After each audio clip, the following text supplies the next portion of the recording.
제가 방금까지 이 엄청난 경기를 직관하고 왔는데 오늘 경기는 정말 손흥민 선수가 왜 위대한 선수인지를 확실하게 증명했던 경기가 아니었나 싶어요. 일단 첫 번째 골 장면부터 보면요. 경기를 시작하자마자 이 장면이었죠. 맨시티가 코너킥을 올릴 때 손흥민 선수가 박스 안까지 들어가서 수비를 하고 있습니다. 그런데 여기서 맨시티의 코너킥을 비카리오가 펀칭으로 클리어링을 합니다. 그리고 이 다음 장면을 보면 클리어링이 되는 순간 브라이언 힐이 볼을 잡는데 이때 손흥민 선수가 페널티 박스 아주 낮은 위치까지 수비에 가담해 있어요. 그런데 브라이언 힐이 볼을 잡는 걸 보자마자 전방으로 달려나가기 시작합니다. 그래서 브라이언 힐이 볼을 잡았을 때 손흥민 선수가 전력 질주를 하는 것을 볼 수가 있고요. 그리고 여기서 브라이언 힐도 압박을 받았을 때 한 바퀴 삥 돌면서 탈압박을 하는데 성공을 하죠. 그리고 브라이언 힐이 탈압박을 해서 클루셉스키에게 패스를 보내주고요.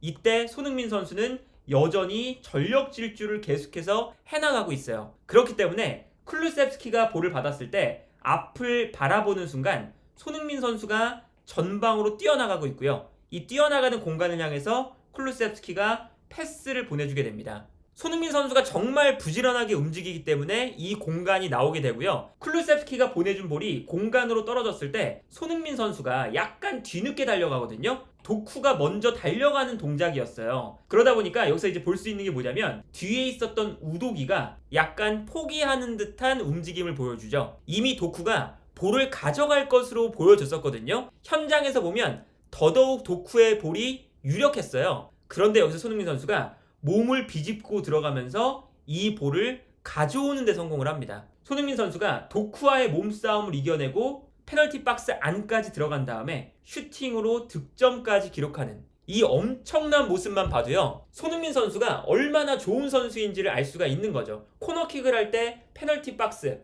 골 에어리어까지 내려가서 수비를 하다가 역습이 되는 순간 전력 질주를 해서 최전방까지 부지런하게 올라오고 심지어 상대팀 선수가 볼을 먼저 소유할 수 있는 상황에서도 포기하지 않고 끝까지 달려가서 볼을 빼앗아낸 다음에 득점까지 만들어낸다. 정말 이거는 말 그대로 경기장 끝에서부터 끝에까지 달려가서 만들어낸 득점이거든요. 그래서 현장에서 들어보면 맨시티 팬들도 약간 감탄이 섞인 탄식을 하는 소리를 들을 수가 있었어요. 그 정도로 엄청난 골이었고요. 그리고 경기의 전체적인 틀을 봤을 때 이 포스테코글루 감독이 오늘 경기에서 보여줬던 매우 용감했던 경기 운영, 이 경기 운영에 손흥민 선수가 누가 봐도 핵심 선수라는 것을 명확하게 알 수가 있었거든요. 일단 오늘 포스테코글루 감독이 맨시티를 상대로도 수비 라인을 높게 끌어올려서 뒷공간을 많이 비워놓고 경기를 했죠. 그리고 여기에 대해서 어떤 게 있었냐면 후방에서 볼을 가졌을 때 짧게 풀어나오려고 계속 노력을 했습니다. 그래서 사실은 후방에서 토트넘이 짧게 공격을 전개를 했을 때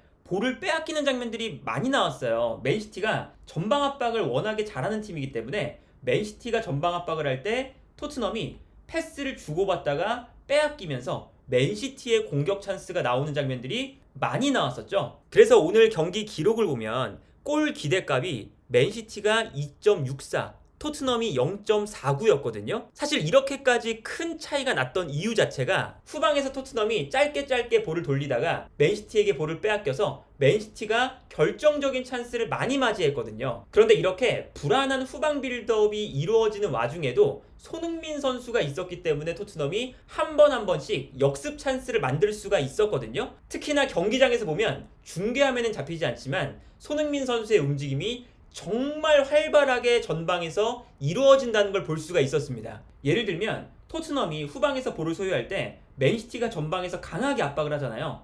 이때 손흥민 선수가 계속해서 전방을 향해 뛰어나가기 때문에 자연스럽게 맨시티의 수비수들이 뒤로 물러날 수밖에 없어요. 그리고 당연히 손흥민 선수를 막기 위해서는 한 명이 아니라 두 명 정도의 수비수가 필요하기 때문에 손흥민 선수에게 두 명이 붙으면 자연스럽게 다른 공간에 공간이 발생하게 되죠. 그래서 오늘 토트넘이 후방 빌드업에 성공할 때마다 어떤 장면이었냐면 손흥민 선수가 앞으로 뛰어나가면서 수비가 한 두 명 정도 뒤로 물러나니까 이때 발생한 공간으로 여유가 생기게 되고 이때 패스가 이 공간으로 들어가면서 탈압박을 하는 장면들이 많았었고요. 여기에 더해서 손흥민 선수가 앞으로 뛰어 올라가다가 순간적으로 본인이 만든 공간으로 내려올 때도 많습니다. 그래서 손흥민 선수가 내려오면서 볼을 받아주고 볼을 받았을 때 측면 지역으로 뛰어들어가는 선수들에게 패스를 돌려주는 이런 장면도 나왔었거든요. 이 장면을 보시면요, 손흥민 선수가 순간적으로 내려오면서 맨시티가 전방 압박을 했을 때 볼을 받아주려 내려오고 있습니다.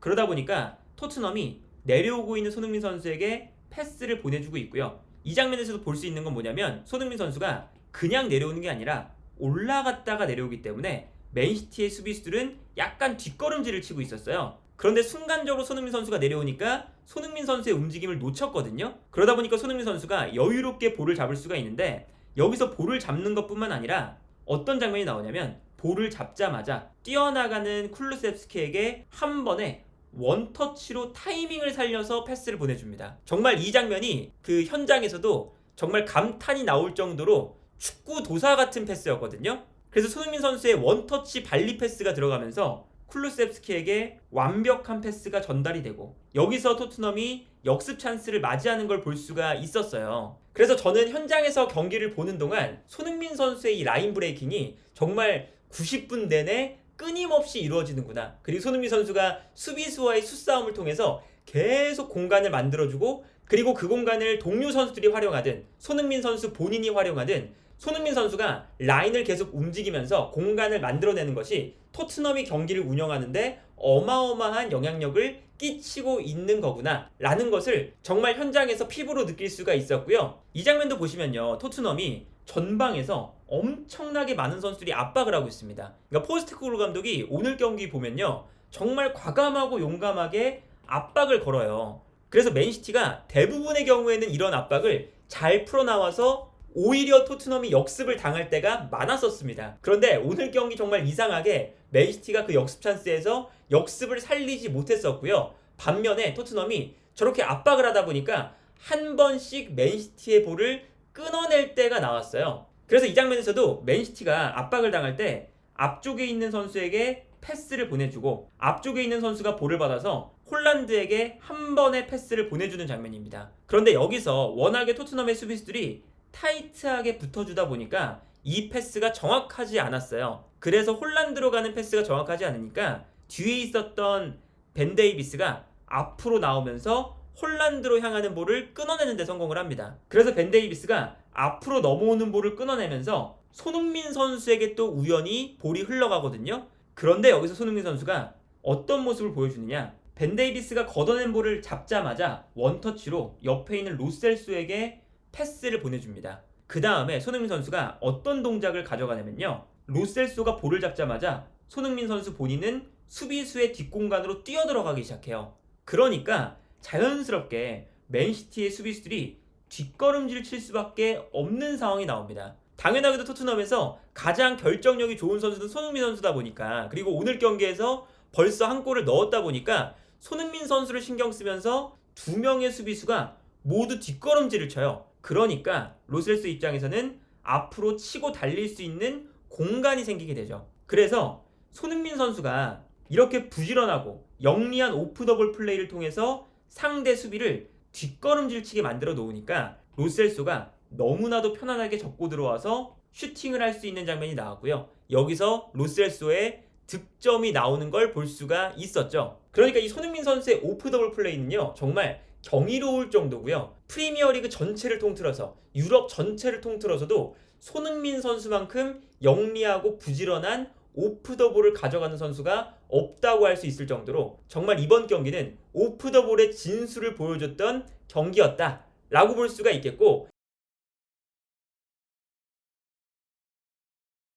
잠깐 광고 타임을 가져가도록 하겠습니다. 이번 여행은 백진삼과 함께하고 있는데요. 백진삼은 산삼 건강식품 전문 1위 브랜드입니다. 산삼에는 인삼과 홍삼에는 포함되어 있지 않은 사포닌이라는 성분이 포함되어 있는데, 이 사포닌은 면역력 증진, 그리고 체력 회복, 기력 회복, 항암 효과 등등 건강에 매우 좋은 성분이라고 해요. 그런데 산삼이 오래되면 오래될수록 사포닌이 많이 들어있다고 하거든요. 그러다 보니까 오래된 산삼이 고가의 금액에 거래가 될 때가 많잖아요. 최근에 찾아보니까 100년 된 산삼이 1억 원에 거래가 되더라고요. 그런데 이 백진삼은 100년 된 산삼을 세계 최초로 99% 배양하는 데 성공을 했습니다. 100년 된 산삼의 뿌리를 복제하는 데 성공을 해서 100년 된 산삼의 좋은 성분을 담은 건강식품이거든요. 그러다 보니까 일반적인 홍삼 제품보다 최대 355배가량 사포닌이 많이 들어있다고 하고요. 저도 이 백진삼을 먹으면서 이번 여행을 아주 체력 좋게 건강하게 보내고 있습니다. 지금 현재 특별 할인 이벤트도 진행 중인데 고정 댓글에 남겨둘 테니까요. 고정 댓글로 들어가셔서 좋은 가격에 구매하실 수 있으면 너무나 좋겠습니다. 여기에 더해서 세 번째 골도 마찬가지입니다. 특히나 토트넘이 마지막에 득점이 필요하니까 히샬리송을 투입하면서 손흥민과 히샬리송 투톱을 사용했거든요. 그리고 비수마까지 뺐기 때문에 중원에 스킵과 호이베르 두 명의 미드필더밖에 남지 않았어요. 그러다 보니까 아무래도 스킵이나 호이베르가 볼을 전개하는데 그렇게 뛰어난 선수들이 아니다 보니 누군가는 내려와서 연결고리의 역할을 해줄 선수가 필요했었죠. 그래서 손흥민 선수가 계속 내려와서 연결고리 역할을 하기 시작하거든요.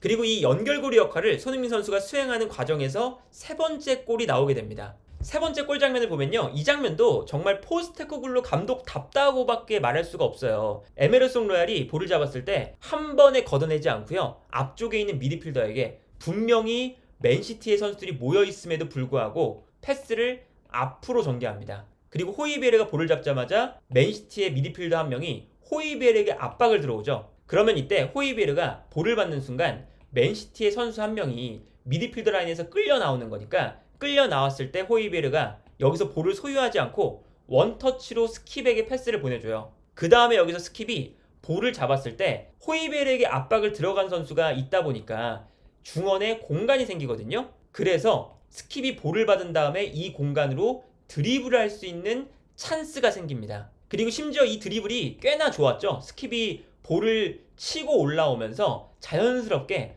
맨시티의 미드필더들이 스킵을 향해서 또 달려드니까 또다시 공간이 나요. 그런데 이 공간으로 손흥민 선수가 어느샌가 내려와서 볼을 받아주려는 위치에 서 있습니다. 그리고 히샬리송을 투입하다 보니까 히샬리송이 있어서 상대 수비수들이 섣불리 올라오지도 못해요. 그래서 손흥민 선수가 내려오면서 볼을 받아주게 되고요. 여기서 볼을 받아준 다음에 측면으로 뛰어 올라가는 선수에게 패스를 보내주는 걸 볼 수가 있었죠. 연결고리 역할을 완벽하게 수행을 했고요. 측면으로 볼이 전개됐을 때, 그리고 이것도 현장에서만 볼 수 있었던 장면인데, 포로가 어떤 제스처를 취하고 있냐면 반대편에 있는 쿨루셉스키에게 안쪽으로 들어가라고 지시를 하고 있어요.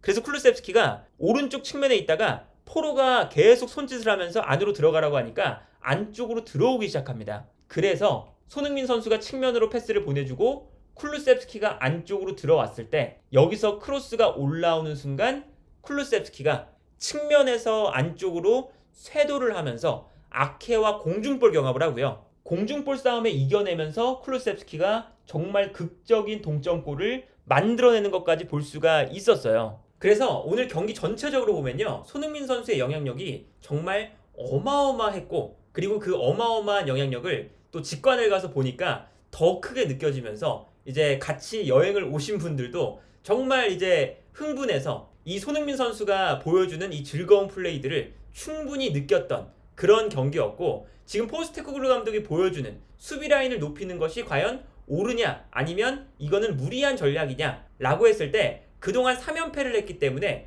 무리한 전략이 아니냐 라는 의구심이 들었는데, 물론 맨시티가 오늘 놓친 찬스가 너무나도 많긴 했지만 포스테코글루 감독이 짧은 패스를 이어가는 본인의 축구 철학, 그리고 전방에서 라인을 높여서 공격적인 축구, 전방 압박을 하는 축구, 이런 축구 철학을 유지하면서 어쨌든 맨시티와 3대3 부상자와 징계자가 있는데도 무승부를 만들어냈거든요. 그렇기 때문에 이거는 본인의 철학을 지키면서 결과까지 만들어냈다는 점에서 매우 칭찬할 수 있을 만한 경기가 아니었나 싶고요. 물론 이게 또다시 패배로 이어진다면 다시 비판을 받겠지만 오늘 경기만큼은 아주 멋있었던 포스테코글루 감독의 본인의 철학을 유지하는 축구, 그리고 여기에 더해서 이 축구를 이끌어가는 손흥민 선수의 에이스의 역할, 그리고 이 손흥민 선수가 정말 부지런하게 이 경기장 내에서 정말 이번 시즌 프리미어리그 내에서 최고의 공격수라는 것을 다시 한번 입증했던 경기가 아니었나 싶네요.